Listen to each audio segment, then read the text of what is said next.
All right, it is 7:01. We will call the select board meeting of February 10th, 2025 to order. Amendments to the agenda tonight. Do we want to add? If Yeah. we can, it's up to you. Let's see, let's add it. We'll add a discussion of the old pumper that needs to be sold to the agenda. Let's see, we'll make it 7C. 7C. Yep. Help me remember that. Will do. This only goes through to the broadcast, but I will try to speak up. Yes. Just get back from Florida. This is just weird weather. Okay. Let's see. Do we have any public comments on items not on the agenda tonight? I'll stand first. David Levesque, 30 Gooden Street, but I'm here as a Lincoln County Commissioner for District 3, which includes Newcastle. And I'm here with Emily from our planning department, and we would like to make a presentation to. Emily, Wow. dual roles tonight? Dual roles tonight. Nice. While she's doing that, I do want to invite you to contact me at any time if you would. Yep. I want to really hear what your main challenges are and what we can do at the county to help. And if I can assist in any way, please reach out to me collectively or individually. So it would be great to hear from Do you. you have one more? Oh, I still. Oh, like- Kevin's. Let's make this. This is where to find me. Yeah, well, we all do. Oh, Now it's, there was one for you too, Kevin. So that said, and what would you like to- Sure, well, I'll give the real one. thank you, Emily. Now we got this big check. We'll show everybody to. Start with this side. Ooh. Sure, What? let's see. Oh, you How can did see zero it good. Okay. I can And spin. then we can spin around. Nice. Everybody can see. So, There we go. this is our big check. Kevin got the real one. We are awarding Newcastle, $120,000 in Lincoln County American Rescue Plan funds, often called ARPA funds, for a affordable housing project that the town applied to Lincoln County for some site development work on Mills Road. And so we are very excited to be here this evening to present this big check. And if I could get a quick photo. Yep. That was the one request. that I It's you guys. Sharon or anybody wants. Come on. to join us? Does anybody want to? Quick photo. Come on. All right. You know, there's 6 digits and there's 5 of you. So.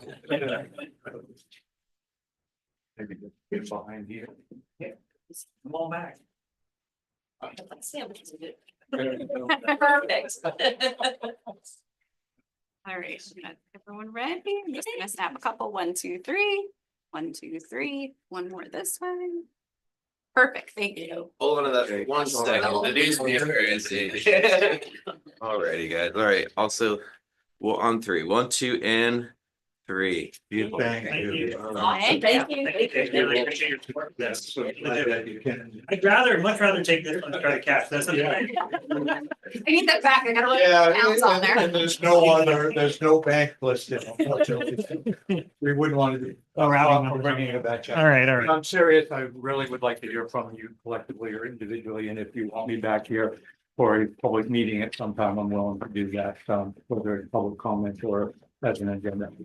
Thanks, Okay, David. thank you, Appreciate David. it very much. Thank you, guys. Thank you, Emily. Thank you. All right. Anyone else have any public comments on items not on the agenda tonight? No, you don't. No, you don't have to give us. a I mean, other people can do that too. But yeah, but. All right, so if not, then we'll move on to our presentation from the Village Partnership Initiative. I guess that's Emily back up again. In other capacities. Put my other hat on. Good evening, everyone. Can you hear me okay if I speak at this volume? Excellent. I'm seeing thumbs up. So once again, my name is Emily Raby. I'm with the Lincoln County Regional Planning Commission. I am here tonight for the Village Partnership Initiative project. With us this evening is the rest of the project team, including Tom Errico from TY Lin, Jan Wegman and Nathan Edwards from Wright Pierce, who are the project engineers. We also have Ann Gurecki from Maine DOT. He is, if you've been to these meetings before, Steve Pohl was our longtime MDOT planner. He retired in December. And Ann has very quickly come up to speed on this project, and he's here tonight representing the Department of Transportation. And I also just want to give a special thanks to Kevin, who's been working on this project, as well as Michael Martone, who's the town's planner. So I'm going to start quickly with just kind of an overview of what the Village Project Initiative is, the public engagement, the town-specific project, and then I will turn it over to Tom to talk about the traffic analysis that was done, and then turn it over to Jan and Nathan to talk about the concept plans, and then we'll open it up for public discussion. So we're anticipating about a 30 to 40-minute presentation and then public comment. Can you all hear me too? I'm Yep. sorry. Yeah. I'm talking way back to a little You're bit. good. Okay. Weird room.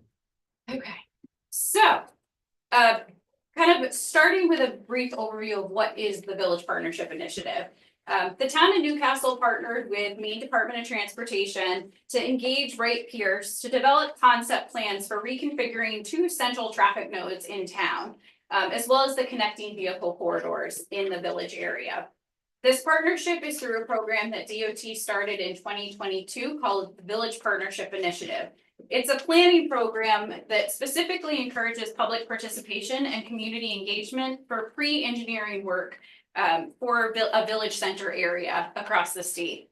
MDOT really wants to see this program not be a top-down approach, but rather a community-supported project. Newcastle applied to the VPI program back in late 2023, was awarded, and the project kicked off just about a year ago today. It was on February 8th, so time really flies. And the program is for Newcastle specifically, it's really to study and begin implementation of some concept planning alternatives that the town's been talking about for a while, and really came to the forefront during the town's comprehensive planning process in the mid to late 2010s. As you heard me say, there's 2 nodes that were studied. The first is traffic node 1, which you'll hear us talk about, and that's the intersection of the Route 1 off-ramp and River Road. And the second node is node 2, and that's the intersection of Route 1B, Mills Road, and Academy Hill Road. The goal of this pre-engineering project for Newcastle was really threefold. 1, to better organize and calm traffic flow. The second was to support a pedestrian-friendly village district. And the third was to add on-street parking to encourage commercial and residential development in this study area. The town really took to heart the part around public engagement as part of the Village Partnership Initiative, recognizing that to make this project a success, they really needed significant input from the public as well as local stakeholders. This included multiple workshops with residents, businesses, neighboring communities to get feedback on potential solutions to alleviate the current issues that drivers, pedestrians, cyclists, property owners experience with these 2 traffic nodes. An initial kickoff meeting was held last February 8th, and it had a pretty decent turnout. The workshop included an overview of the Village Partnership Program, which is kind of what I just shared with you as well. An overview of the town's past planning initiatives that led to the pre-engineering project, the goals of the Village Partnership Initiative, as well as a summary of the anticipated project timeline. No surprise, we're a little behind on the timeline, but DOT has graciously allowed us to extend that a little bit. So we had initially thought that we would be wrapping this up at the end of 2024. We've extended it through the end of March of this year. And at that kickoff meeting, the town got a lot of really great feedback from participants. First, on what residents would like to see for the overall process. So there were comments including a request for regular communication to update residents on the project process, as well as upcoming public workshops, with one attendee suggesting that a Village Partnership Initiative project page be added to the town website, which was created shortly after the kickoff meeting. Another resident suggested that the intent of the project really focus on Newcastle rather than this being a throughway for Damariscotta and the Bristol Peninsula, and that focus has remained throughout this project. Another resident suggested that vehicle counts occur in the summer to account for true traffic density. The counts that Tom will present on in a little bit were coordinated with MDOT and done in July of 2024. The one that we didn't really nail down was someone suggested we come up with a different name than Village Partnership Initiative. Didn't get there. No. So I will say we failed on that front, but the rest we really took to heart. There was more targeted feedback as well, including around vehicular traffic and traffic calming measures, the possibility for traffic diversion, additional signage, as well as conversations around current road widths in the true traffic area studies. We also heard from attendees at this kickoff meeting around pedestrian improvements, which included considering student pedestrian traffic, those coming down Lincoln, Academy Hill Road from Lincoln Academy, the potential for increased pedestrian traffic in the future, as well as addressing existing sidewalk conditions. And then there were also thoughts about on-street parking, which were a bit mixed between the participants, asking how much parking was really needed. So with that initial feedback, Bright Pierce spent a couple of months working on some concept plans for streetscapes, sidewalks, and on-street parking improvements. And we had 2 public engagement sessions in May of 2024. The first workshop was specific for stakeholders, so those residents who live in the project vicinity, area employers, and neighboring towns. And there was a really significant turnout at that workshop. And then the second was a repeat of this stakeholder workshop that was held later in May and was open to any resident in town. At those 2 workshops, we began with a presentation from Wright Pierce on the preliminary concept plans for the on-street parking, sidewalks, and streetscape improvements. And then we opened up the conversation to hear feedback on the specific plan set, as well as on the overall project, knowing that the traffic counts were coming later in that year. And feedback from residents included thoughts on the on-street parking concepts, with participants suggesting refinements to these plans as to the location of the proposed on-street parking, whether the parking would impact traffic flow, and how many spaces might be beneficial. Between the stakeholder meeting and the full open to any resident meeting at the end of May, Wright Pierce had already refined their on-street parking plan based on the feedback we heard at the stakeholder engagement. At these 2 meetings, we also heard a lot of feedback around pedestrian access, including the location of sidewalks and crosswalks, lighting for sidewalks, as well as needs for improvements on existing sidewalks. Through the summer and early fall, the project engineers worked with MDOT on traffic counts, which were, like I said, were performed in July. And then they prepared concept plans for roadway improvements based on this traffic count analysis. And in November, we held another public workshop where T.Y. Lin presented on the traffic analysis data, which Tom will do again in a few minutes. Thank you, Tom. And then Wright Pierce presented on their concept plans. To ensure a robust attendance at that workshop in November, the workshop was advertised on the town website, social media, and in local newspapers. And for those who couldn't attend, it was recorded by LCTV. The recording is available on both the town's website as well as LCTV's website if you didn't get a chance to listen in on that yet. In addition, we put together a post-workshop survey to seek feedback from residents, and we had a total of 44 people complete that survey. And I do want to acknowledge that there was at least one respondent who had said that they had wanted to have a leave as is button to click. And I appreciate and I wanted to acknowledge that comment. The survey was really for feedback on the concept plans themselves. And throughout this planning process, there will be that broader discussion around where do we go from here. And so the survey, like I said, was really meant to receive that input on the concept alternatives for traffic nodes 1 and 2. And Wright Pierce took that data from the workshop in November, as well as all the responses from the survey, and has prepared a final project memo incorporating that feedback. So, I've given you a lot of information in a very short amount of time. I'm going to turn it over to Tom to talk about the traffic counts and then shift to Wright Pierce to do a presentation on the concept plans. And then we'll open it up for a broader conversation on the proposed plans. Thank you. Thank you, Emily. If you thought that was a lot of information, just wait. So again, my name is Tom Errico. I'm a senior associate at T.Y. Lin International. I'm a traffic engineer. We're based in Falmouth. Do a lot of work throughout the state. Got a project bunch of projects up north at Aroostook County. Just finished a project in Kittery, so from really from the south to the north. And excited to work on this project. Sorry, you don't have, you can't see this, but the select board can see a memo, and it probably makes sense if you go to the back of the memo where it sort of discusses the traffic, and it'll be easier for you guys to follow it. As Emily said, Maine DOT conducted an intersection turning movement counts at both node 1, node 2, so River Road and Academy Hill and Mills Street, Mills Road, intersection. The counts were conducted from 6 in the morning to 6 at night, and it was conducted on a Tuesday, July 9th of this past summer. And really the intent was, we've received feedback. A lot of work we do in seasonal communities. We want to collect data during that peak time period. So we really want to understand what's going on during the summer when traffic is busiest. So that's really an important time period to collect information. I'll give you kind of a quick summary of that data. In general, the highest time period, again, one thing to keep in mind, you guys probably know this, is that school was not in session, obviously, in July, so that's, I'll talk a little bit about that.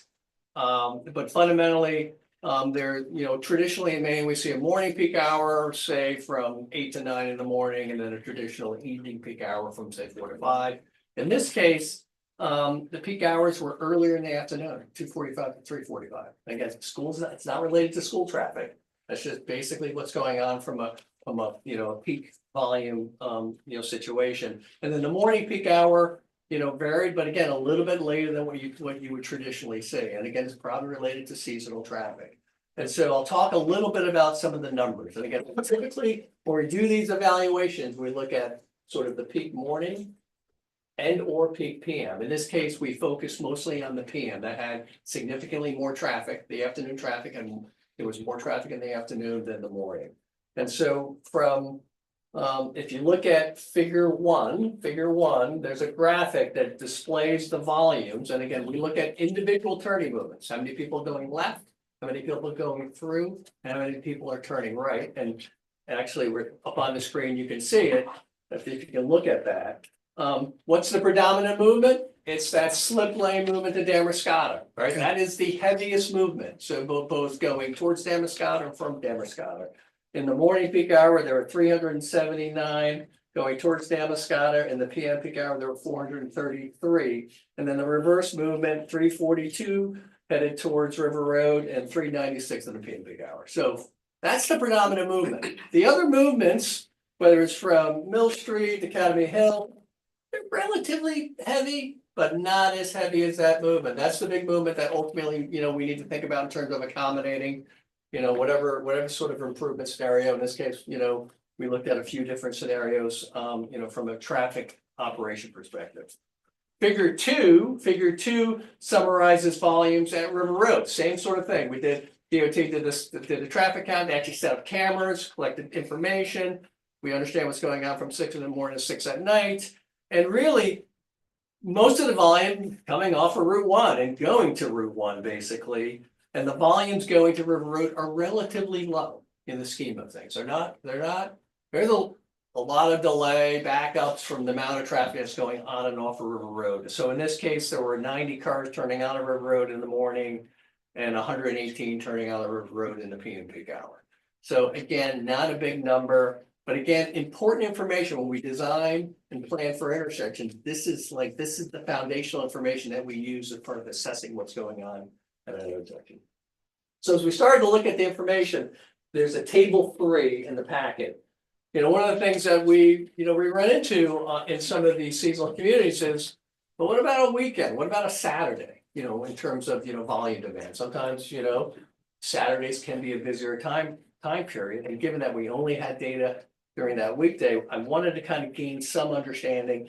DOT has some data on Route 1 in Noblesboro. That's the closest. They have something called a permanent count station where they collect data basically every second of every day of the entire year. So we have really good information. And I actually looked at table 3 is actually the data from the same day that the count was conducted on that July date.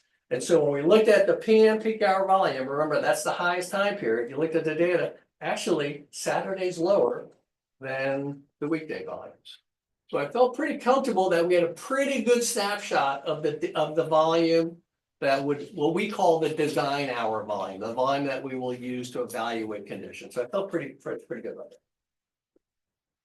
Pedestrian volumes. So when DOT set up that video counting equipment, it collects vehicles, so number of cars, number of trucks. It also collects how many people biking and people on foot, people walking through the intersection.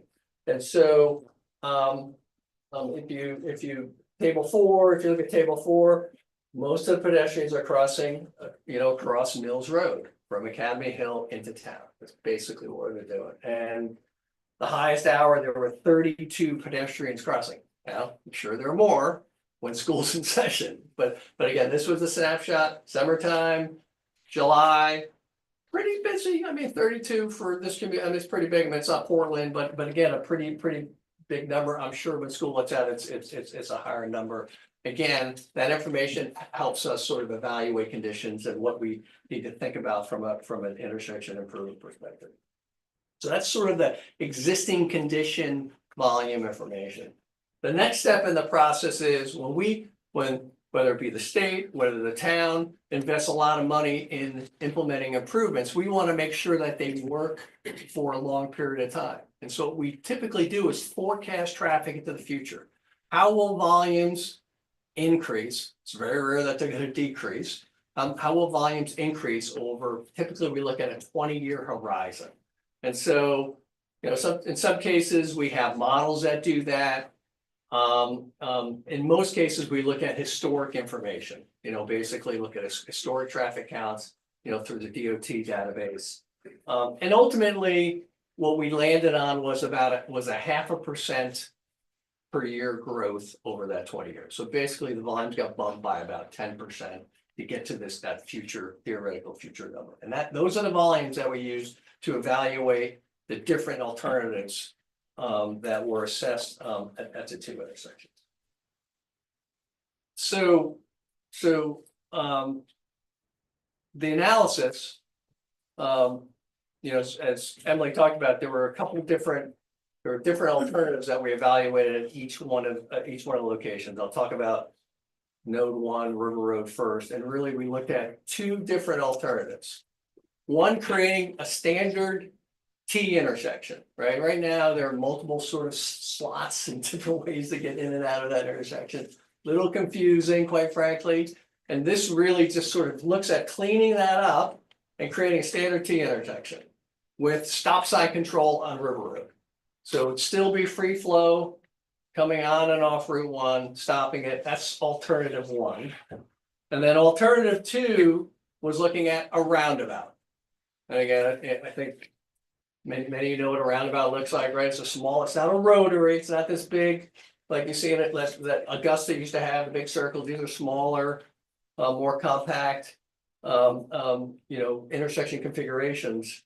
We looked at those 2. And so I'll talk about that first. Remember what I said in the beginning, the volumes are relatively low. And so what we found was, from an operational perspective, again, we plugged this information into a model. It's a simulation model. We plug in the volumes, we plug in the vehicle characteristics, how many trucks. We plug in the flow rate of volume over an hour period, because we get the data from DOT, and actually the volumes vary within the hour. So it's sort of looking at surges in traffic within the hour. We look at whether there are pedestrians. River Road doesn't have pedestrians implicating sort of traffic. So we plug that all in. And what does the model tell us? Tells us that both those alternatives work fine from a traffic flow perspective. Again, that's what this model is telling us. Like, will there be delay and how will it work? And for both those alternatives, from a traffic perspective, they will work fine. So ultimately, there'll be other, as Jan and Nate present the improvements, there are other factors that will come into play in terms of, what is the preferred alternative for the community. Could be property impacts, could be traffic calming, could be other factors that come into play. But in terms of how those intersections work, they both work very well from an operation perspective, so just keep that in mind. The second node, a little bit more complicated, the Mills Road, Academy Hill Road intersection, it is confusing, probably more so than River Road, a little confusing. Looked at 3 different alternatives. We looked at, what if you eliminated that slip lane entirely? Just took it out, had everybody go to a 4-way stop intersection, basically where it's 4-way now. That's all, that was alternative 1. Alternative 2 was create that 4-way stop intersection, but allow only movements towards Damascata. So basically from River Road to Damascata only. Anybody from Damascata that wanted to go to River Road would have to go to the 4-way stop, turn left, and then continue on. That's alternative 2. And then alternative 3, a roundabout, similarly as what's proposed at River Road. And so, again, we modeled those, all 3 of those. And the results are a little mixed, a little different. The roundabout works well with little delay.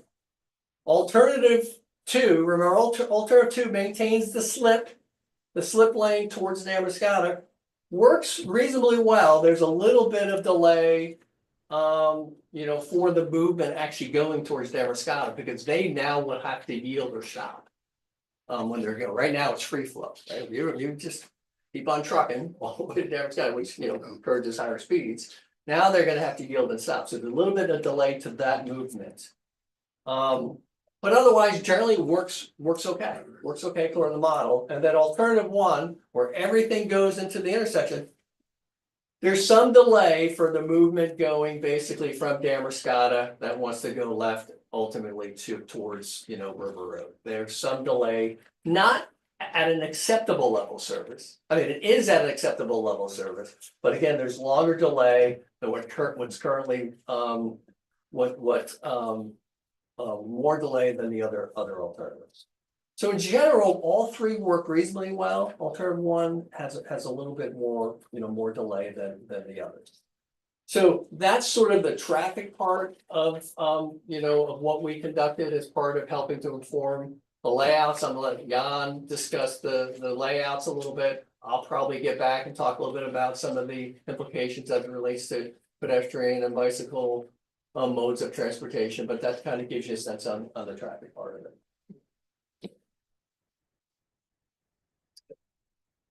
We're gonna have Nate talk about the alternatives.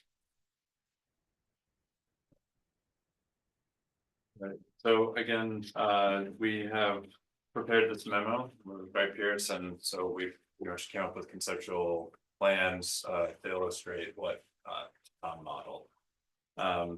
If you could maybe flip to the first conceptual figure 3.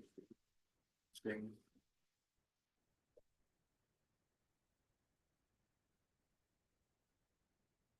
You like C3? No, figure 3. Oh, figure. No one, alternative 1. Page 4.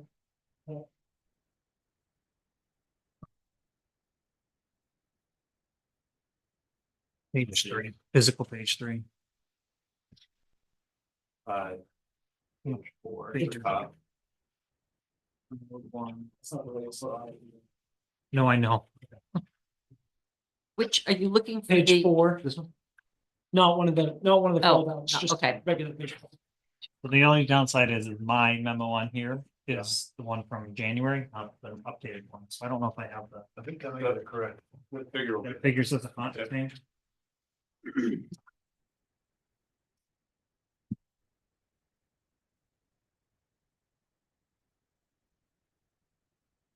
This one? Yep, that's perfect. So this figure shows the standard T intersection, that was our alternative 1 for this node at the River Road and Route 1 intersection. Here it kind of eliminates, as Tom discussed, that additional street, it kind of created a triangle with a cut through in the middle. So it simplifies it to create a little less confusion there. And as you discussed, both these options had good level services for traffic flow. So we looked at this here. It narrows down the ramp coming into this intersection just a little bit to try and create kind of a visual cue as you're approaching more towards the town. And get people to slow down as they're approaching this intersection. And then in the red hatched area, we're showing it'd be a raised intersection, so it'd be a gently raised paved area that's still easy to drive over, and it's not impeding anything, but it's just another, you just slow down. And that's really critical because there's a crosswalk right there. So the intent was just get everybody to slow down coming off the ramp ahead of this intersection. And then they have this crosswalk where pedestrians can more easily cross from both sides of the street here. We're proposing sidewalk on both sides. And there would be flashing beacons at this crosswalk here. Just another indication of people are gonna cross the area that trying to calm traffic. This also shows parallel parking along both sides of the street, adjacent to the sidewalks, and some additional green space that would replace where some of that paved area was removed from those kind of other cut through pieces at the intersection.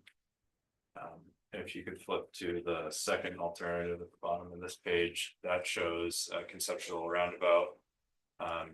The central area in red would be kind of a mountable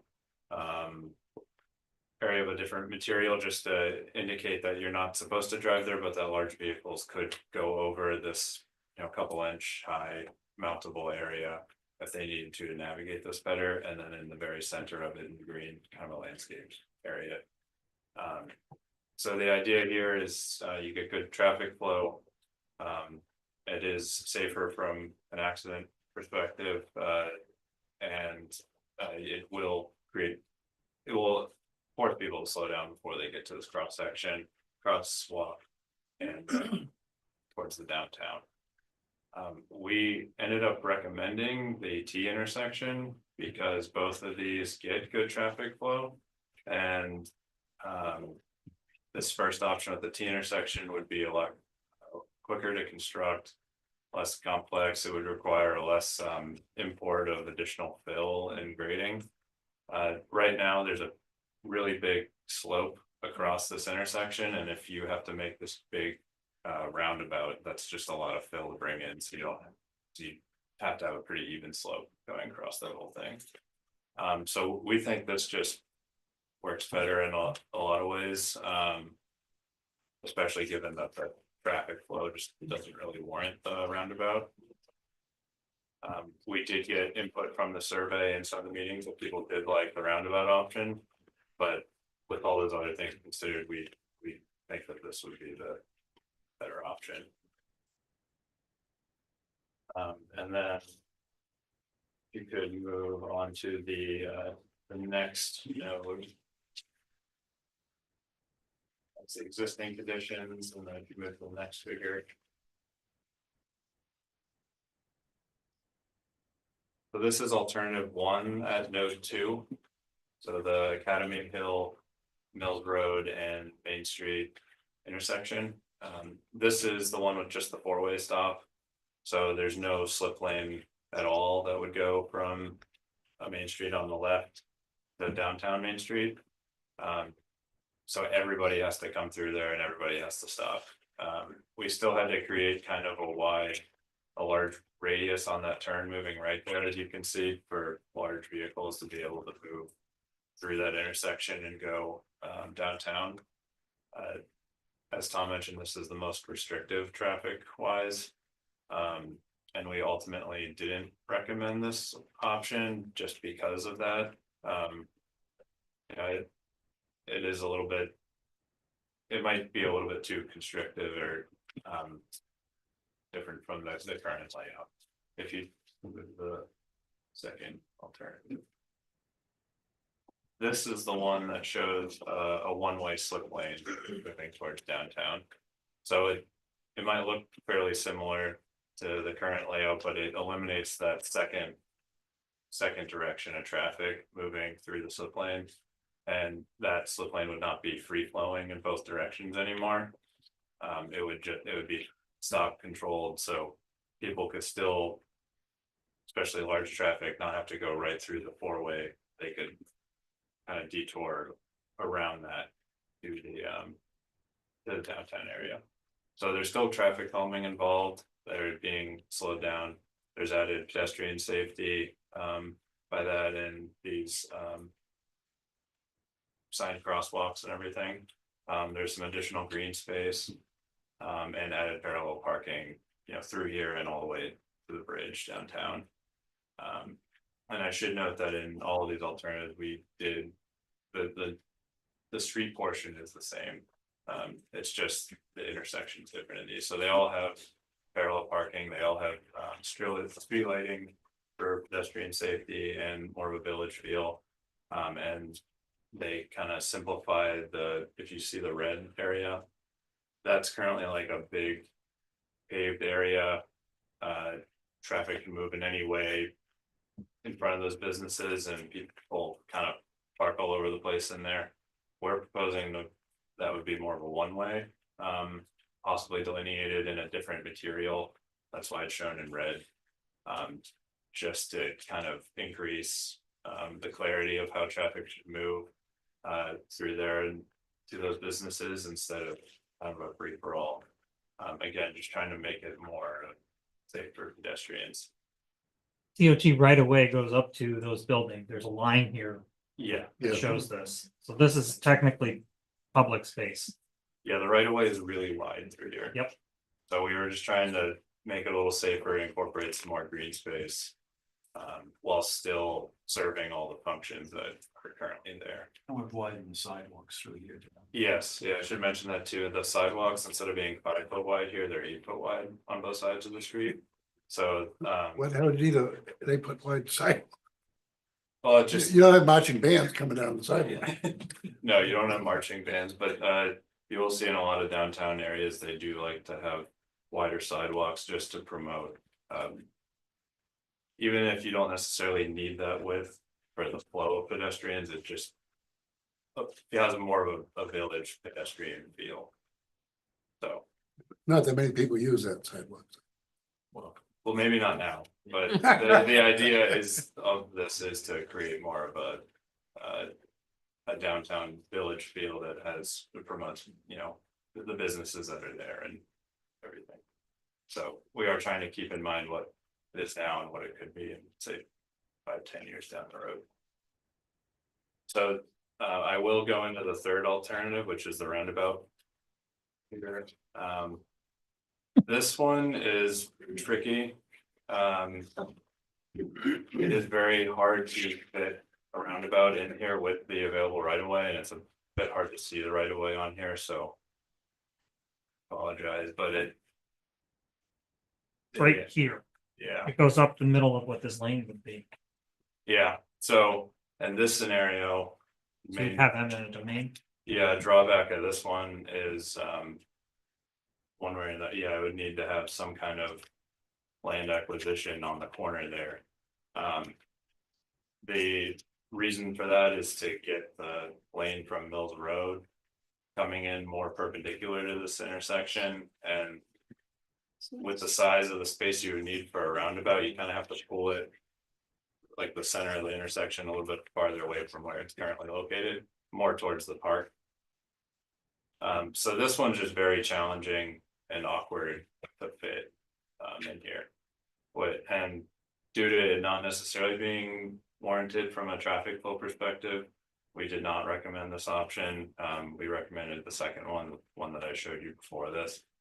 It's kind of the middle ground from a traffic operation perspective. It's less complex than the roundabout, less costly than the roundabout. Not so severe land acquisition issues, but still some increased green space, pedestrian safety, and all those goals that we had in mind. So with that, I'll let Jan kind of build on that, and we'll discuss the cost a little bit more. We also looked at Mills Road as well. Oh, right. We could go into Mills Road. Mills Road, we just had one, proposed recommendation, that was sidewalk on both sides of the street. Curbing for, improved drainage flow. We are showing sharrows, painted sharrows on the street, just to indicate, sharing the road with bikes. We are not proposing streetlights there because it's a more residential area, and that just does not seem appropriate right in people's front lawns. And the main reason for sidewalks both sides is just having crosswalks through here and people crossing all over the place just does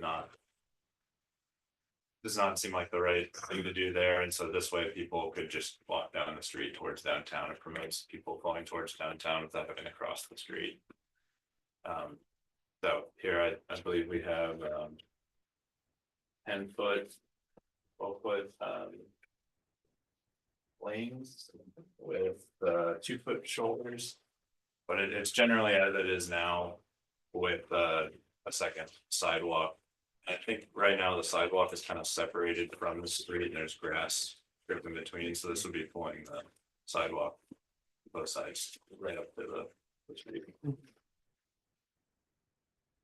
I'll let John discuss the comments. Thanks, Nick. Sure,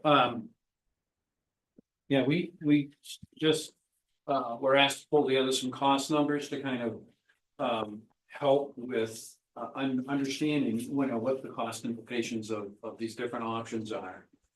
And what we did is we looked at, for instance, we looked at node 1 as well as, we lumped it together with the improvements between node 1 and node 2. So the additional parking along the street. And looking at that, when we looked at the T intersection, as well as that strip of road, it looked like that cost was somewhere in the neighborhood of about $2.9 million.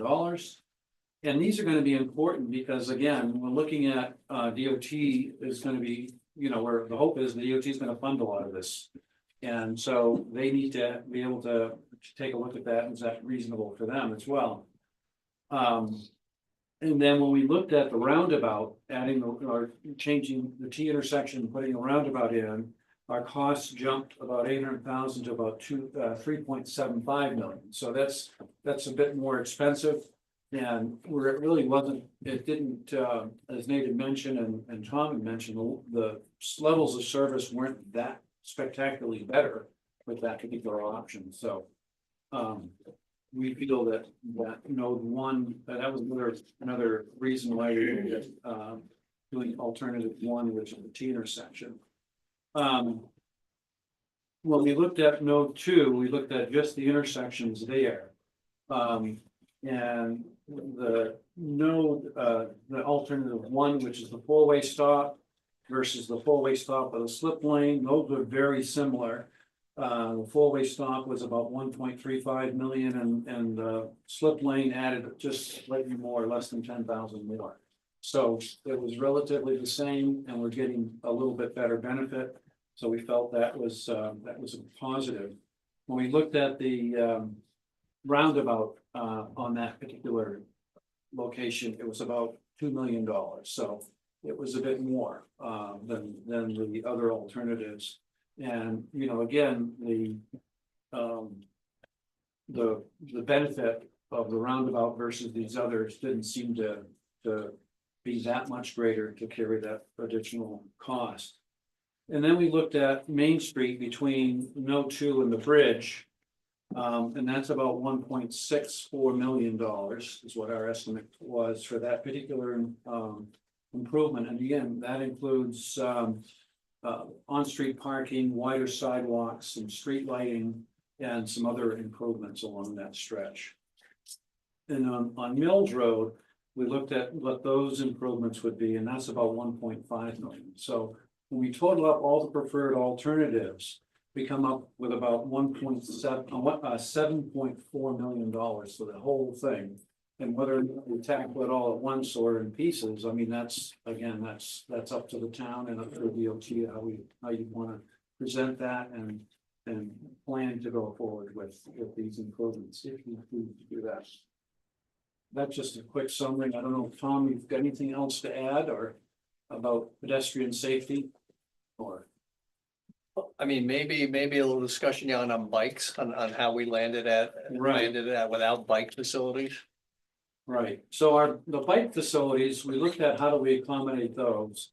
And, what we did is in our lane width selections, we had slightly wider lanes coming from River Road through Node 1 and, to Node 2, and then at Node 2, from Node 2 into downtown Damascotta, what we did there is we said, there's no possibility for bike lanes in downtown Damascotta, so it's gonna be an interruption. So we decided to carry that same shared bike use through that section. So we had slightly narrower lanes between downtown, between Node 2 and the bridge. So that, and not necessarily to accommodate separate bike lanes. So bike traffic, and I think this bike traffic right now, I think continues through Mill Street or Up Academy. I think that one, Up Academy, yeah. So that's more of a predetermined bike route, so. That's how we kind of arrived at some of our lane widths. And some of the lane widths as well, we tried to narrow them up from what they are currently coming off the highway. To narrow that up to help cue people that this is a village and we need to slow down because it's tighter.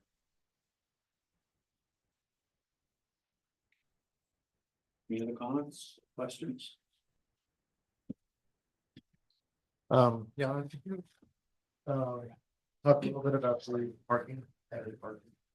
Yeah, I don't have the total number of parking spaces, but if we want to flip back to one of the other, some of the alternative discussions that you had up earlier. For instance, the Node 1, looking at the T intersection.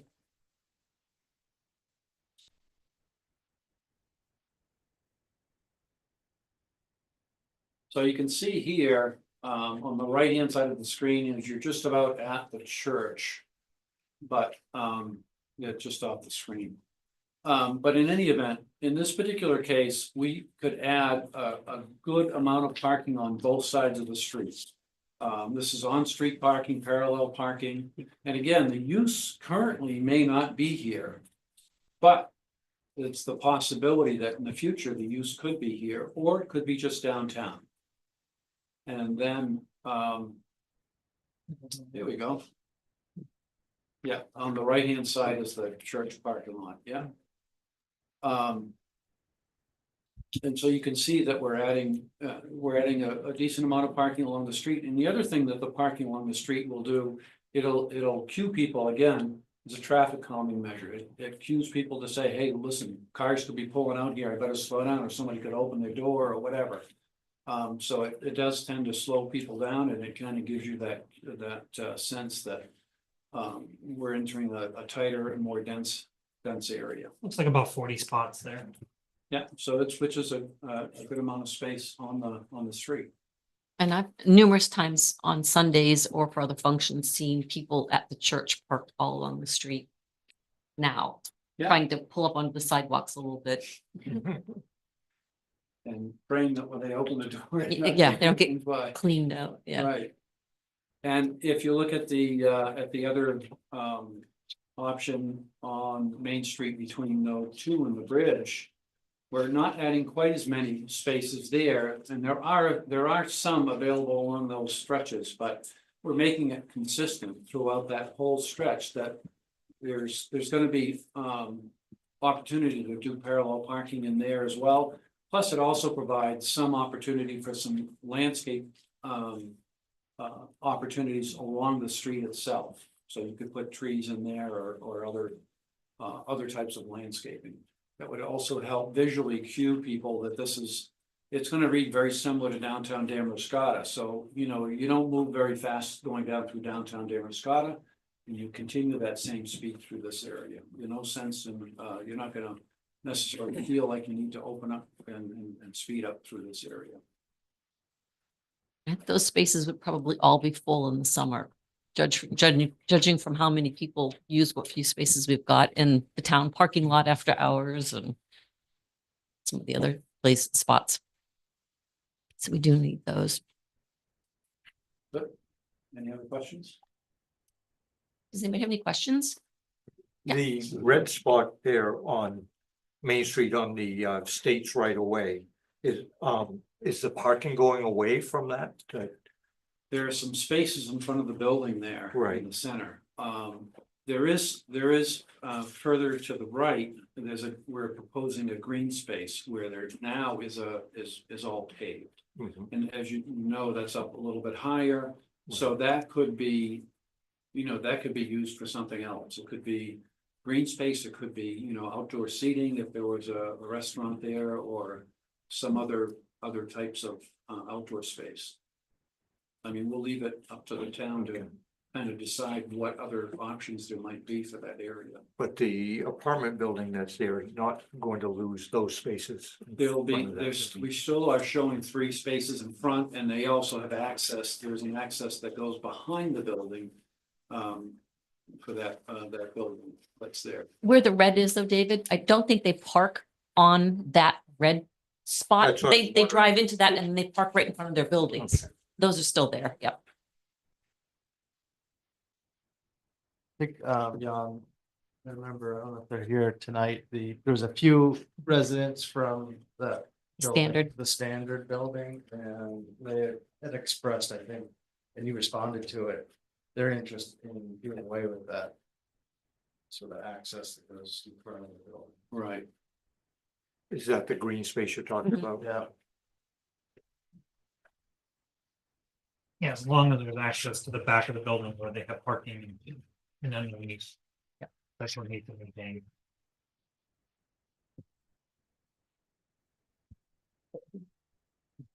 Hi, as someone who not only drives but bicycles regularly along these routes, I am glad to know that you're going to have pedestrian crosswalks with lights. I wonder if you also install the state supplied signs that advise people to give it 3 feet. And if you give us really a 2-foot paved shoulder on the Mills Road, would vastly improve the biking there. And that's what we're proposing. And again, the signage, we didn't get into the detail of the signage, but that certainly is something that could be added to the plan. Absolutely. Yes. I'm Tom Huntington, Newcastle. I have a question. Could you show this intersection again? This is one of the things I don't like about the current system is that there's a case where you don't know who has the right of way. And what I'm trying to figure out here is, let's say there's a car coming like this, right? And there's a car that's coming down here. And when they get to this choke point, who has the right of way? Well, see, the cars won't be taking a left there. Tom, you can explain. No, sorry. Yeah, that's okay. Forget the extra. So the fundamental change from current conditions is now you can either go this way or that way, and it's free flow, right? Yeah. Uncontrolled. Under this plan, anybody coming from Damascus would come to a stop and turn left to go to River Road. So the only movement that would be permitted is the right turn movement. They would be required to stop, actually. And so anybody that's coming out of the 4-way stop would have the right of way, to go through. And so they would have to wait for that movement. That's. Okay, so someone coming onto the Mills Road from downtown has to stop. Has to stop. No, no, Yep. This way, okay, so you're saying the slip is operating this way. correct. So when this guy gets here and this guy's come through the light and they reach this point, who has the right of way there? They do. Okay, is there gonna be like a yield or? There'll be, I mean, we're still looking at it, right? On the plan, we show a stop sign there, but that's still. That's even better, yeah. Okay, thanks. So on that, in that same section, so if I'm coming down up Route 1, I want to go to Mills Road or Academy Hill. Mhm. I'm just gonna shoot straight across the way it is. You'll have to stop, but you can, Understand? Well, you just stop now, correct. so. Okay, But now it's not as wide. so and I guess too then, did you input the data numbers to see what it was like as existing? Yes, Did that show better, worse efficiency? it showed, probably a little bit better, because the heaviest movements are free flow. I I would, mean, there's some I trade-off. would right? There's some- think it would show better. Yeah, there's some trade-off, right, efficiencies The way it exactly, is exactly. versus this other option. Exactly, there's some trade-off, and the trade-off is you want the heaviest movement to continue to be free flow. And travel relatively quickly, given the geometry. But it is free flow the way it is. It is free flow, Yeah. so exactly, so that's one of the sort of pro-con things, right? So if the community feels like that's the most important thing, we want to make sure mobility and that movement is the unconstrained movement. That's a decision to be made. If somebody lives on the corner, that Kevin, has can to you wait put the picture up? 10 so we can see it? minutes to get out of my driveway sometimes because it gets congested. I can't imagine making less efficiency going forward. I'm not sure why we'd ever want to do that. To Yeah. stop the 40-mile-an-hour people zipping through town. Give them a ticket. Well, that would be lovely if there was someone to give them a ticket, yes.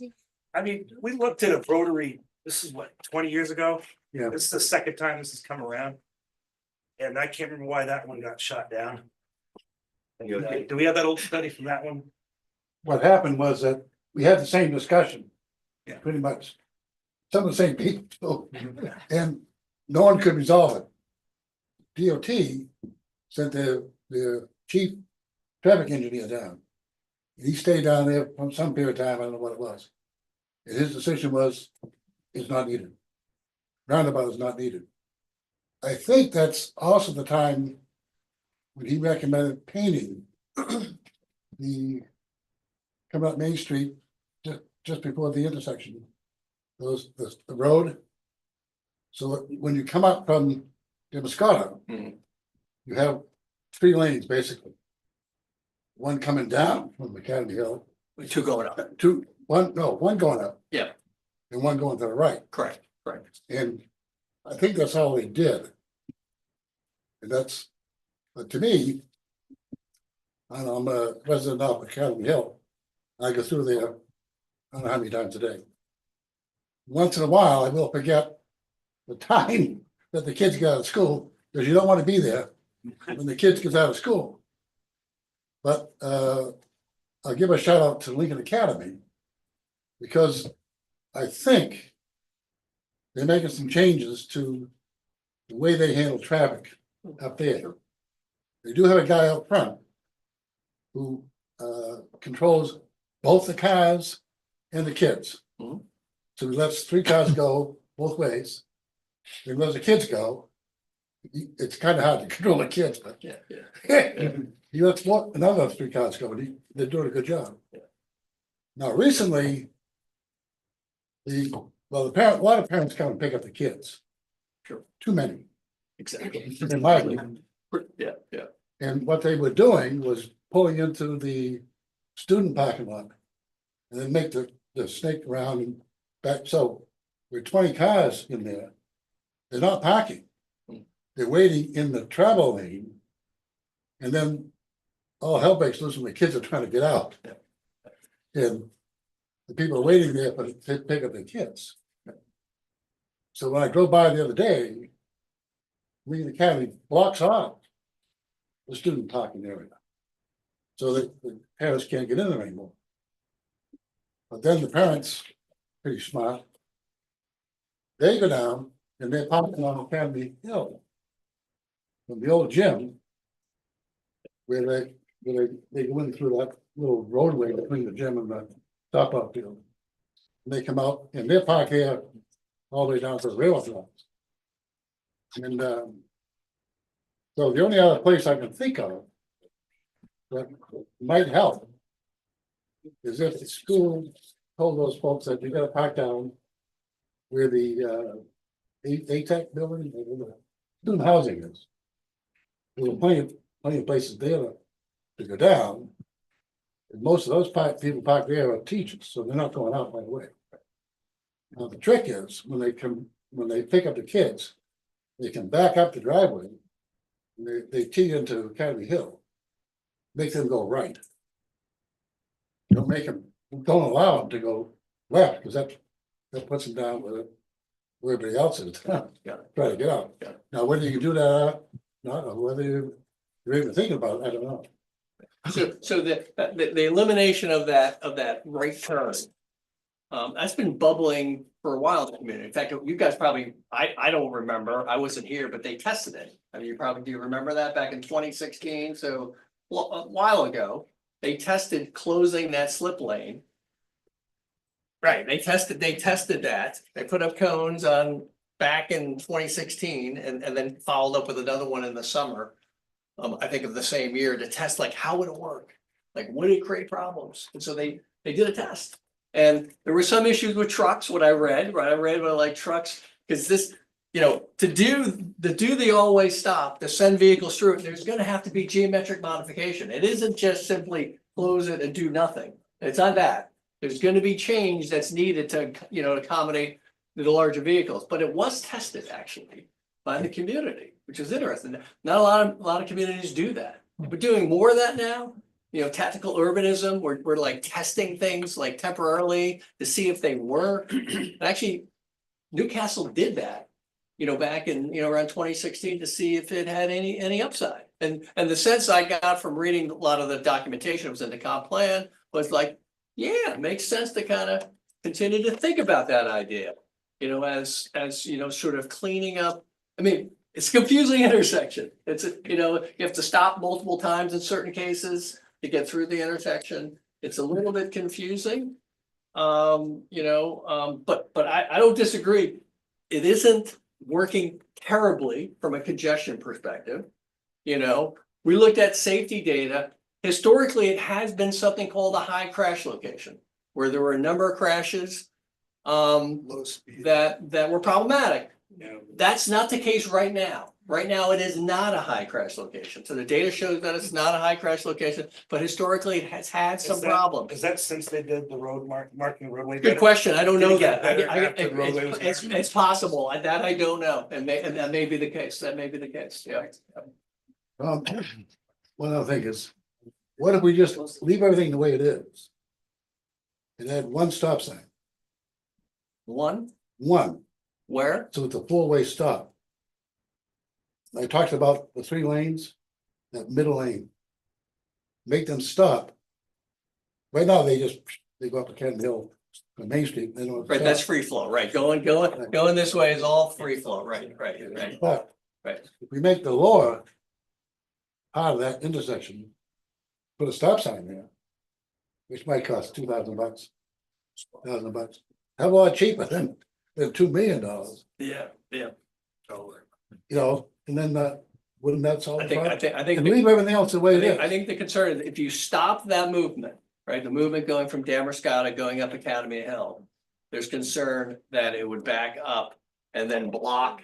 Again, remember, this is the two-way free flow, right? That it would block that two-way flow if it got, you know, far enough down the road. I think that's Plus, probably Jim, the it doesn't concern. do what. Which is why they leave that, which is Yep. why it's free flow. So it'll never queue up and block ultimately those The movements. major problem with that is people have to go through the intersection and take the left. That's really stupid. You mean under this, under that, No, under that, what? one of that I mean, it's tough enough to get, some people do it now, they don't understand, but let's I get think trucks through that. that's the issue, is that people don't understand. We're all from here and we drive through it a dozen times a day, so we understand it. But then when you have in the summer, people that aren't from here, that don't understand it, that's when, you know, I so many times see people stopping in the middle of the slip lane and not sure where to go. Everybody understands a 4-way intersection. And then, you know, I think that scenario that he's showing on the screen right now takes the confusion out of the intersection that's there now. I think it makes it worse. Doesn't it put the stop where you were saying it's gonna back traffic? That's what I just keep thinking. It's a 4-way stop now with the slip going from Route 1 into town, right? So that's free flow. Those people coming It wouldn't, from town. no, under this plan, nothing is free flow. Well, except to go into Fine, town. fine. Nothing is No, free it's a flow. stop. It's a yield or But stop. the backup problem that you just mentioned, are we gonna have that? here? I mean, Coming up this way? Yeah. Yeah, from- you're from still gonna have it. downtown. Well, again, there is increased delay coming I down, mean, that- but again, it won't block necessarily the movement like today, like under today's scenario, if you put a stop sign like you suggest, it's possible it would block, and then it blocks both in and out of, you know. I the just see No, that it works, Yeah. like, 80% of the time, it's working. Okay, so you have school, and you have summertime. And so I have a shop on Academy Hill, tractor trailer trucks, whether we like it or not. They run in and out to Hannaford to bring us all our groceries and so on and so forth. They come to my shop every day. And they go to Lincoln to bring their food. So in the middle of summer, okay, you have, let's just say there's 20% summer and school. 80% of the time it works. And yeah, one of these is better than the other two. But it's gonna be congested, period. It's just gonna, I've been here my whole life. Your tractor trailer can't make the left turn to go up Academy Hill Road if there's people stopped on Academy Hill Road to come down. Probably Can't tough. do that That's now. probably School tough. bus. Yeah, that's probably a tough movement. The Yep. school bus Yep. can't Probably make tough. the right turn off of Academy Hill Road to get to River Road. If there's a car stopped at that stop sign, Right. because there's not enough swing Yeah, room. that's. The school bus can't make the right turn from Mills Road onto Academy Hill Road if there's anyone sitting on Academy Hill Road, because you can't make the bend. And half the trucks go into Damascus and come up through there going Yeah, straight. that's an existing condition. And so, Yes. yeah, that's an existing. We all take turns. Yeah, no, it's, well, that happens in communities, right? Because what's the, how do you mitigate that? Well, widen the intersection. That's just not something that, given the context, what you're gonna do here in terms of widening the intersection for that. I think if they put more signage somehow so that people from away Yeah. can highway see, I mean, dividers, even like on your little Garmin thingy, it gives you what lane to be in. Understand what's going Highway on. I mean, dividers that are removable. They It's make only, those it's only marked like the going ones on the up. one. What are you gonna say, Robert? I just showed up to this. I know the town, sounds we've got a grant, something to work along and study, which is good. I'm always it's encouraging to prove things and go. With that set up the way it is, if I'm coming off Academy Hill and Mills Road, I only have to deal with the two cars in front of me. If you reroute, I gotta deal with business 1A coming right up through, and I gotta deal with all that traffic. It's worse to me, like if I was a truck driver, and what I'm saying is, I totally agree with everyone that is imperfect. And that it's nice to improve it all, and I like the idea of trying to improve things, but it's not bad. It's like your own words, it is improving. Why are we gonna redo the whole thing? Or we could talk about it, I get it. I mean, you've already said it's getting better. I know when they did this, first the rotary, and we talked about roundabout. And we did do that signage or the painted on the road, and it made it better. It sounds like it made it better. Could be wrong.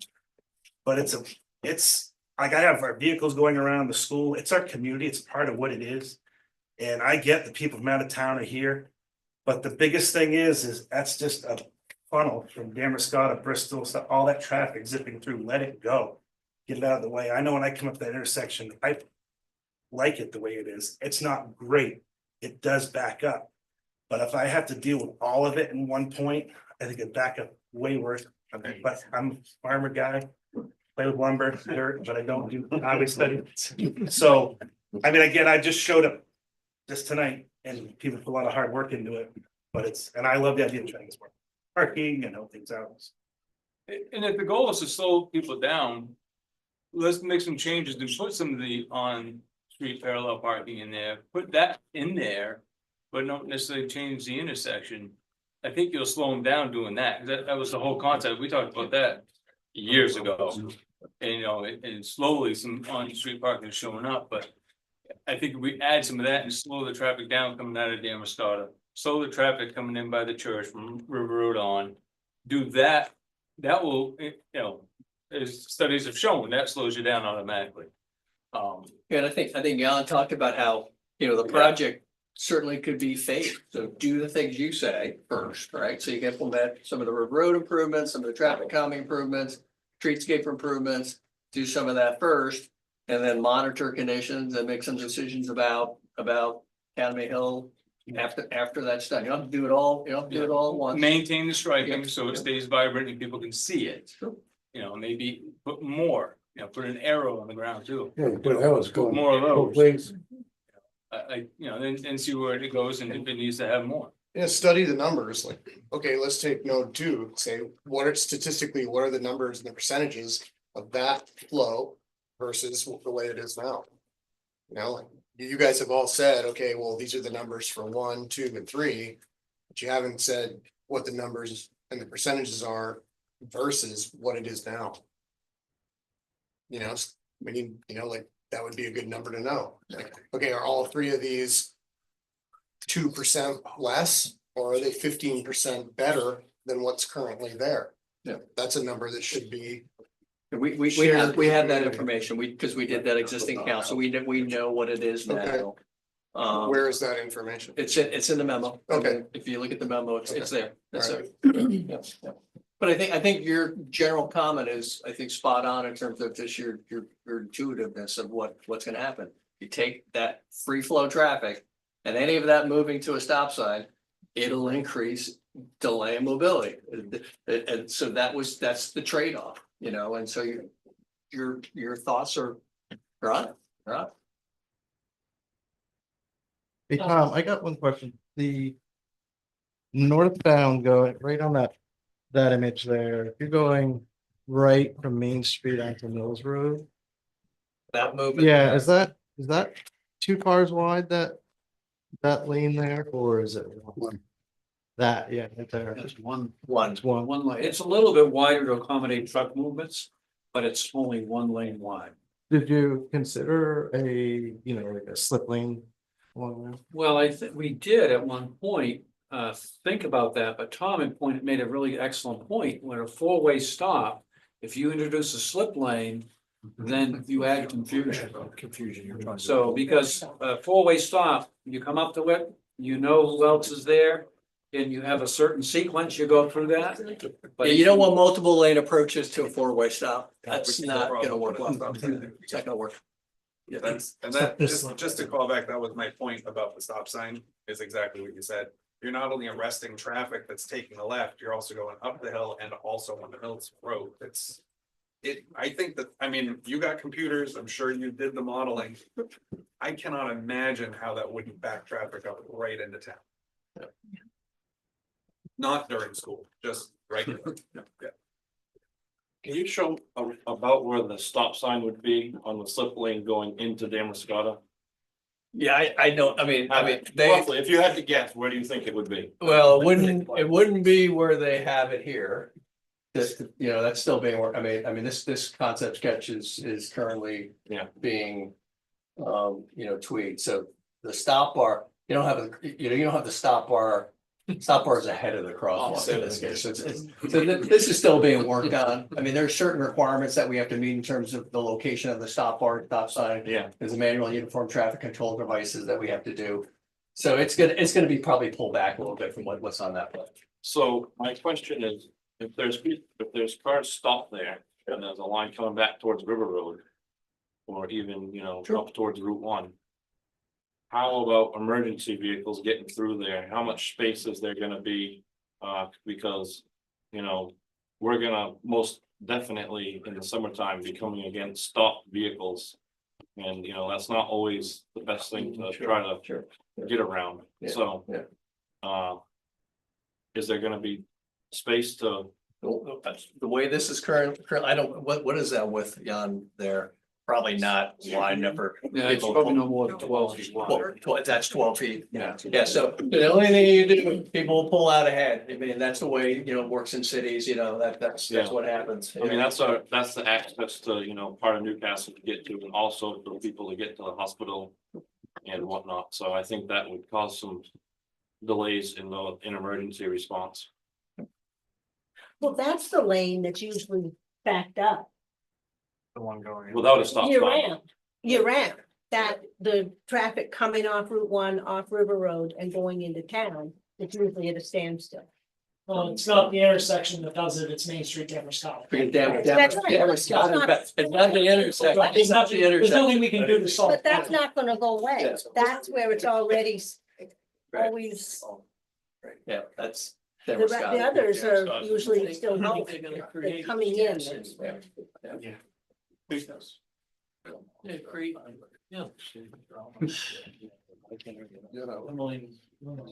I think we have time for about one or two more questions. Quick Yep. question. In any of these conceptual models at this node 2, I guess you referred to it, what happens to the Veterans Memorial Park? Does it stay the same? Awesome. Okay, thank you. It even gets a little bit bigger in a couple of Yeah, you can see that, okay, sorry, I'm gonna speak over here. You can see the added green space to it, and this green space stays. And then it shifts a little bit, and I think you don't have to shift them, Kevin, but there's other concept plans where you can see. This that one green actually space. adds- This one, Yeah, Yeah, that, so this great. looks more normal to me, but the other one looked like it was a little. it's a little bit- confusing, Yeah, yeah. yeah, That one's actually a lot of added space. This adds space to the park. gotcha. And to get the village feel, is the lighting gonna be different and the poles look different or? Yeah, so it's more than just the traffic, right? So nobody has any problems with the T intersection at the end of River Road, is that what? That what we hear? Is that what we're hearing? Where? Nobody brought that up, exactly, where? Okay, good. Tonight too? No, leave it alone, find a way, that goes smooth. We are pretty late into this conversation, so. I'll just Rob and then- comment that I think that the attraction of a circle or a roundabout there is that it requires traffic to slow before the intersection. Whereas the T slows traffic at the intersection. So if there are design measures that can be taken to slow traffic before, that would enhance the benefit of the T. You had your hand. Mine's simple. So I don't mind the T intersection. I just would like to make sure that it's substantially better than what's there now. Yeah. That's, That would be if you're gonna nice. do it, make sure there's a reason, I think. Great. Is So- there a marked difference between your data on the T intersection versus the way it is now? As far as No, congestion? no, not significantly. Because the Because same, because the same movements basically happen, right? You've got, it's a little weird because of some of the slots that you have to kind of find, right? That's part of the issue. Find your slot to go to River Yeah, Road. that seems But like in terms, the but in terms of like operationally, there's a certain delay for the people turning out of River Road while you wait for traffic coming down the ramp. And then the same thing, I mean, really, again, there aren't existing crash problems, but the movement from River Road to go towards Academy Hill, it's a very flat angle. Yeah. So I'm a little surprised there are more crashes with that kind of configuration. So that's part of, quite frankly, it's about trying to clean up the geometry a little bit is really what it's trying to accomplish. But with that flat angle, for instance, the state, when we have a oversized load, a boat on a trailer. they You make like us that, take River you Road. like that And if we angle. don't have to stop at the top of a hill Yeah. and then get going. and No, fair go enough. All the way across the Yeah, fair, road. to fair. reach the ground. Well, I mean, again, this is the concept plan. I mean, there's gonna be design work and how that, we'll look at turning movements, we'll assess the grades to try to make sure that it meets standard, but fair enough, it's flat and it's an easy movement for that type of heavy, large vehicle, sure. So I'm gonna jump off of what Tom just said around that this is kind of just the start. We've only just begun. One of my favorite sayings as a planner is this is a marathon, not a sprint. And so the purpose of the Village Partnership Initiative was really to do this kind of pre-concept preliminary engineering planning to see what are our potential options. I know the select board just got this memo with the updated cost estimates this evening, and I'm sure Kevin, you'll post that on the town website soon. And then I will also just say that those 44 people who filled out the survey were very generous with their time in filling it out. There is 59 pages of comments that people added in addition to just answering the yes or no or options A, B, and C questions in that survey. And that includes information. I know we talked a lot this evening about vehicular traffic and movement patterns for vehicles. There was also a lot of feedback around pedestrian access, cycling improvements, sidewalk improvements that should be considered and reviewed by the select board as well. So I would just, kind of plant that seed for you as well, that when we're talking the whole picture, yes, there was a lot of conversation tonight about vehicle traffic, but that the original purpose of this was also to look at traffic calming, pedestrian improvements, and those other streetscape improvements. So I would definitely have you all take a look at those survey responses. The other piece I'll say is that in addition to you all taking the time to review it, DOT is having an internal review of these plans, and there may be additional refinements that come from DOT as part of this project. And so we will hopefully get those comments back in the coming weeks. They're doing a very thorough review by a number of different departments within DOT, and we will provide that feedback back to Ray Pierce and to Tom, and they may make further changes to the plans. So I will leave that there, but also say that if you were to decide to move forward on any one concept, obviously there's some funding considerations that need to go into it, and that any engineering would have a also robust public engagement process like this process did. Thank you. Thank you. All right, then we'll move on to our unfinished business, a solar panel system RFP award. You want Can I- to give can I- everybody a can I second give- if they want to. If there are members of the public here who didn't get my email about this event happening tonight and want to give me your email address so I can add it to that list, I'll also send out all the documents that were handed out by Wright Pierce. I can also hand out the comments that have been presented. Of course, it's not attached to anyone's name. They're just the comments that were presented.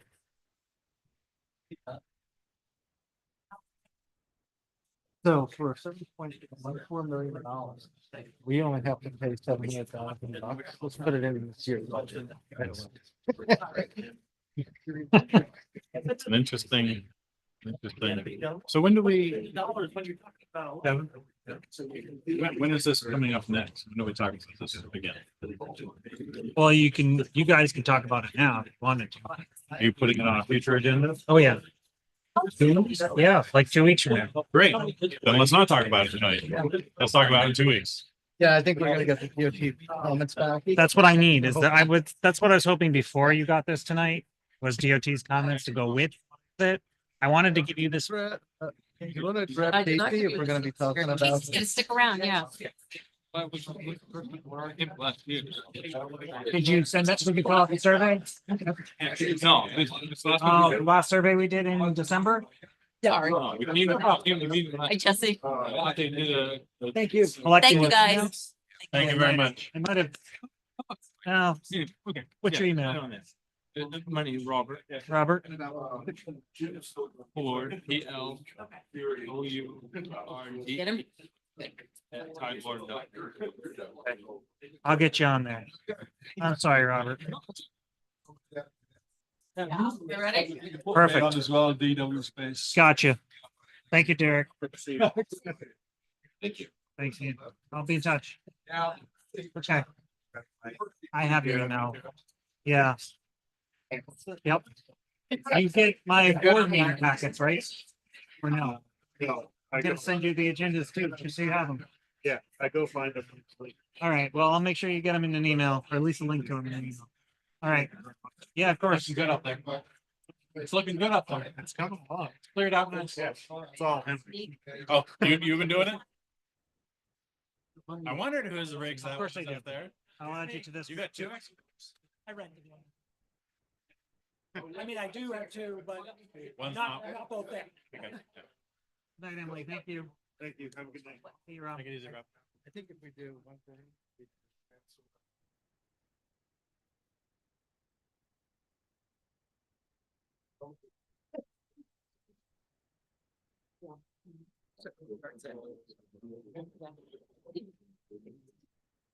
All right.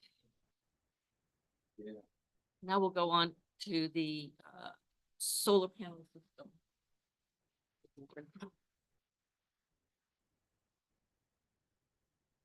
Okay, Kevin, you get the information back. It included the, We did, and result from I that. did get some requests from the proposals to ask for confidentiality, at least in some of their aspects of it. So I didn't present all that information, but I wanted to share.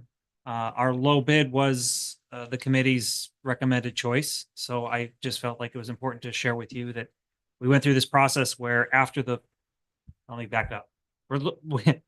We with the town meeting approval in December, we allocated 70,000 of our unassigned fund balance to help with the solar panel array system on the building, along with the infrastructure necessary to add battery backup at some point, which is which is considered a hybrid inverter.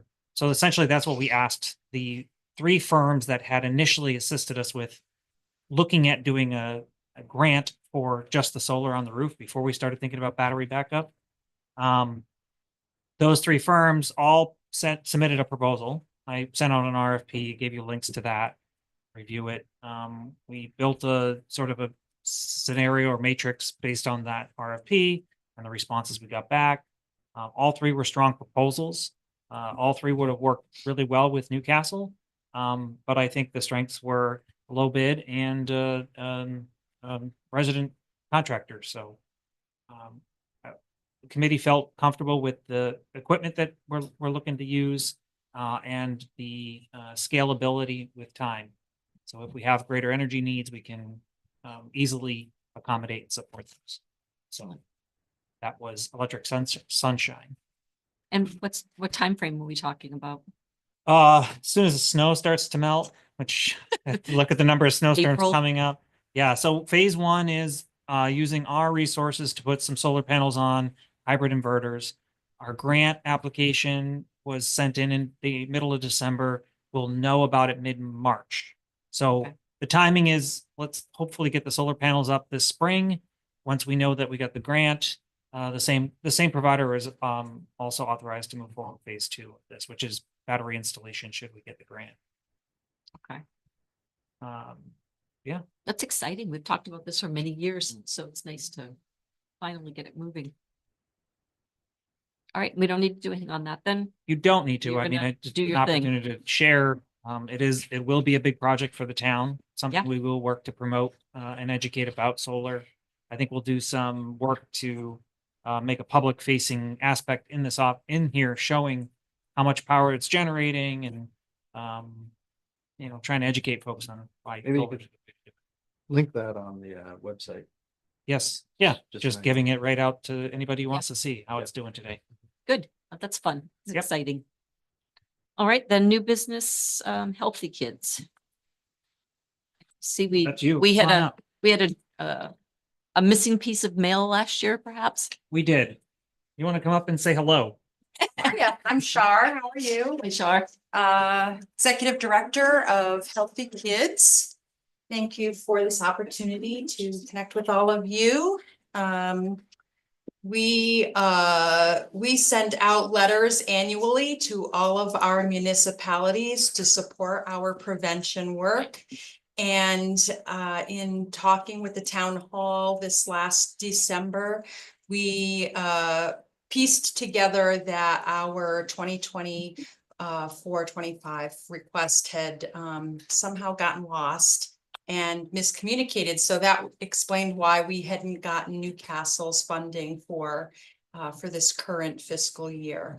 So I brought that to Kevin's attention and am hopeful that there might be a remedy, as our organization depends heavily on municipality support. I don't know if you're aware that Healthy Kids is the designated partner for the state's requirement of every county having a prevention council for child abuse and neglect. So we are that designated partner for Lincoln and now Knox counties. That is why we go to all of the municipalities with a request every year for support. And the amount's the same as it's been the last couple of years. Yes, Yep. yeah. Yeah, There's- it's just there's no change. rectifying the fact that we made a clerical error and lost that letter, or it didn't arrive. It's unclear. That would be a USPS error. Well, could be. Could potentially be, yeah. It's happened before. We'll move that we authorize the use of the CA account to support Healthy Kids. $1,700. A second. And that's for The this current fiscal year. so Yep. they can get Okay. paid. All right, does anyone have any questions about that? Buddy? Nope. Agency for the budget. It is in the budget request. It's a budget request for sure. We don't want that to happen again. So, all right, No. then all in favor? All right, passes 5-0. Thanks, Great, Shar. keep up the good work. All right, thank you very guys do some much. good stuff. We appreciate your support. Thank you very much. Hope you enjoyed the show before. I used to be the pastor at Second Congregational Church for 6 years, so it is an interesting conversation to follow. Yeah, yep. Then you've seen what goes on. and- Oh, I sure have. My first Christmas, there was somebody hitting the crosswalk, you know, so. Oh, Jeez. Yeah. Yikes. Thanks, Shar. All right, let's see, item 7B, the Shellfish Warden contract. Just some clerical stuff. You guys gotta currently authorize me to sign stuff. Yep, and this is just what we've had, looks like what we've had in the past. It is. And from what I understand, this is when he or she gets a call, they come out and investigate, but otherwise they do some patrolling during the season. Is that Yeah. my understanding of what they Yep. do? Okay. I can't imagine they spend 200 hours throwing. The river? I mean, if I could get the detail where I just ride around on a boat all day. Yeah, no, I'll take it. 200 hours doing that.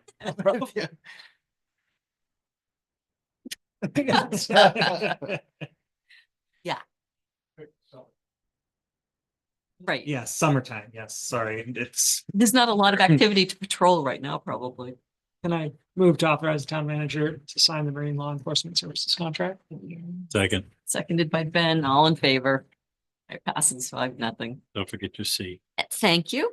And 7C, we've added, dealing with the sale of the engine eight. antique pumper.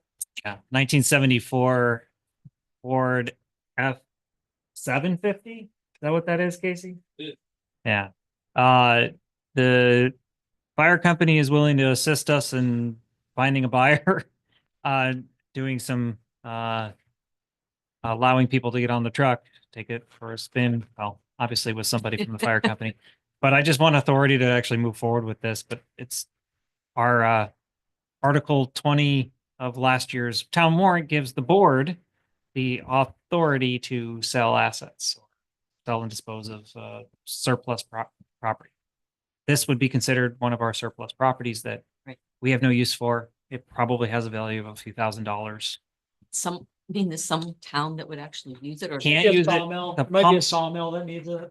Oh, You guys need a I pumper got truck, right? Freeman's bought a truck last year to deliver building materials today. Is that right? I'm serious. So, We yeah. put, Well, on the okay. headboard, we put Freeman 3 right on it. It's delivering well. All right, well, if Yeah, you think the there's more, pumper's shot. The pumper's no good. Doesn't, okay, it can't be serviced. it's truck body. It's a chassis, it's that incredible cab. But other than that, I wouldn't. Okay, then do I have a motion to authorize the town manager to sell engine 8 and allocate the proceeds from the sale to the fire truck reserve account? So moved. Moved by Ben, seconded by Tom. Any other discussion on that? Yeah, the intent is either to allocate it back towards the cost of the new truck and or Yep. potential equipment necessary for that new truck. Yep, okay. All right, then all in favor? It passes 5-0. Thank you. Excellent. Oops, I'm on the wrong page now. All right, so, yep, we're on the warrant. So I guess before we discuss it, then do I have a motion to approve the fiscal year 2025 17th AP warrant for $42,611.04? Moved by Tor, seconded by Rufus. Does anyone have any questions on it or any comments? It's pretty, Glad to see we're sponsoring Build Maine. Build Maine, yeah. Mhm. Again, one of the few towns. They all need to get on the boat. Okay, then all in favor? All right, passes 5-0. Town manager communications, we took care of part of that. Did. I also put in there a letter of support for Coastal Rivers Conservation Trust. There we Yep. go. They are under option to purchase what's called the Rugman properties. It's about 200 acres off of west of Hamlet Road. I believe their intent is to conserve the part that's up near the brooks, Deer Brook, Deer Meadow Brook. Deer Meadow Brook. Sorry, I'm still learning. You're good. You're doing good. Deer Meadow Brook, and their intent is to sell some of the properties along the road. And they're gonna work with the town to investigate doing some small scale housing development in that area. Oh, nice. And Yeah. and they're open to some trails. Oh, yeah, it would be a trail networks as part of all of this, but also just trying to address some of the housing. I think their focus is really shifting to, let's preserve where we need to preserve. And let's also try to create housing that's along the existing infrastructures.